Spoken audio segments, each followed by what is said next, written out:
Hey guys, it's Ben the Coin Geek at Old Pueblo Coin. Thanks for joining me today for an open box video on coins that we just got back from grading from NGC, and these are the GSA holders. Very, very popular in the coin market, have been for just about forever, really.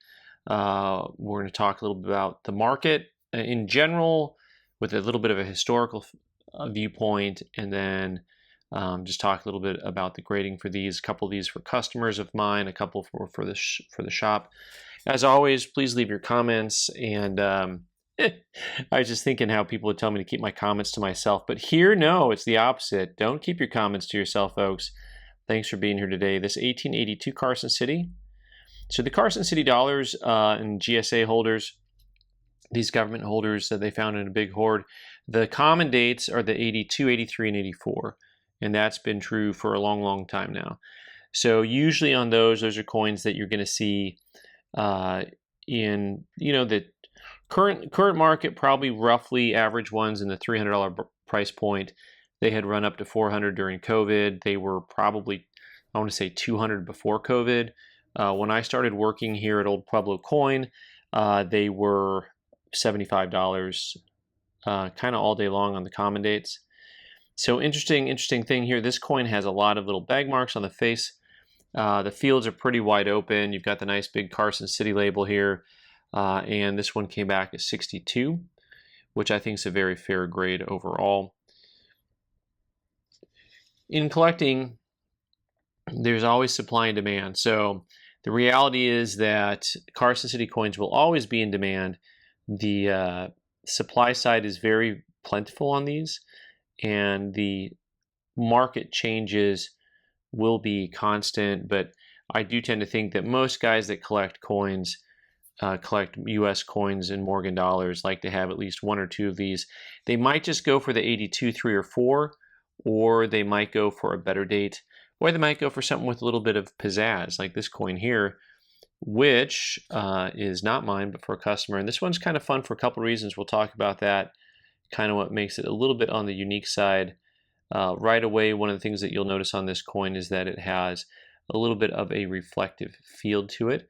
It also has very clean field, so when you get that reflectivity on the field, it oftentimes really magnifies the problems on the coin, kind of like marriage magnifies the problems you might have in your own life. It's the same type of thing. Folks, that was a joke. Please don't send me any hate mail. 84cc. I shouldn't tell jokes while I'm doing this. Honestly, though, this coin with the proof-like field, super cool. And also what makes it a little bit unique is that the way that this toning goes right on the cheek, and you will see a little bit of a pattern to it, like almost like pixelated dots. That is sometimes what they'll call cloth bag toning. So that's actually where the coin was most likely sitting for some time in the US Mint bag and has a remnant of that imprinted on it. Consider it like sleep lines, right? That you or I may have after a nap, minus the drool. So this is an 83cc MS64 proof-like. So nice grade, good looking coin, kind of exciting for my client on that one.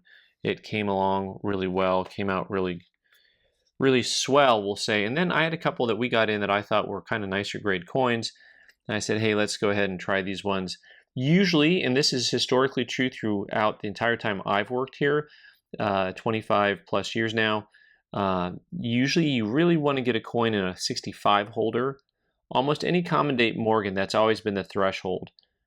65 or higher really is kind of like the point at which it ends up making sense to get a coin certified if it's a common date coin.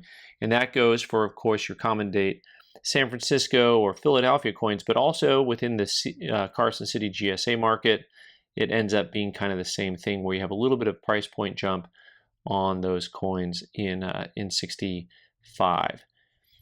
So we'll take a look here and see how this one did. The reverse, of course, lovely. The obverse I thought was a winner, and the grade was not a winner. So that is well off the point that I was hoping to get. I'm not going to die on that hill, but I feel like that coin probably deserved a 64. And now we get to the next coin and talking about just how every coin is a little bit different. You may have noticed a bunch of these coins have different types of toning and tone to them. Different bag marks. This coin has like super satin fields on the obverse, you know, just kind of a really lovely thing.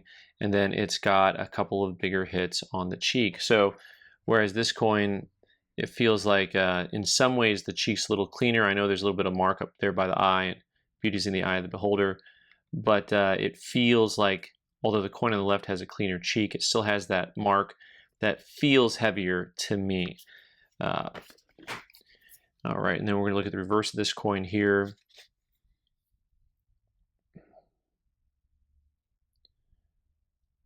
Once again, nice coin. If you can get these in the dates other than 82, 3, or 4, you're going to have pretty big price differences.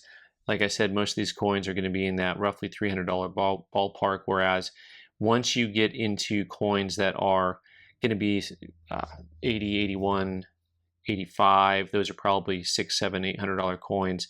And then the other dates are oftentimes well north of 1,000, depending on what they are. So this guy here came back as 64. Feels like a nicer coin than the one on the right, but also, you know, I really felt like the one on the right's probably a 64. But, you know, this is the interpretive dance that is coin grading. You know, I didn't think this coin was going to come back as 66 by any means. So, but overall, I thought maybe it wouldn't get dinged too bad for that cheek mark. But honestly, I can't complain about a coin like that. It's just, depending on where bag marks are on a coin, it really changes up the overall grade. It's kind of like interpreting in sports a flagrant foul, an intentional foul versus a normal foul. You know, it's just, okay, we all agreed it was a foul. We all agree there's a contact mark there. It's just how much are we going to get hit on the grade points for it? So anyways, guys, thanks so much for joining me today. I'm Ben, the Coin Geek. You can subscribe by clicking on the owl button in the corner and watch more videos on the right side of the screen. Thanks.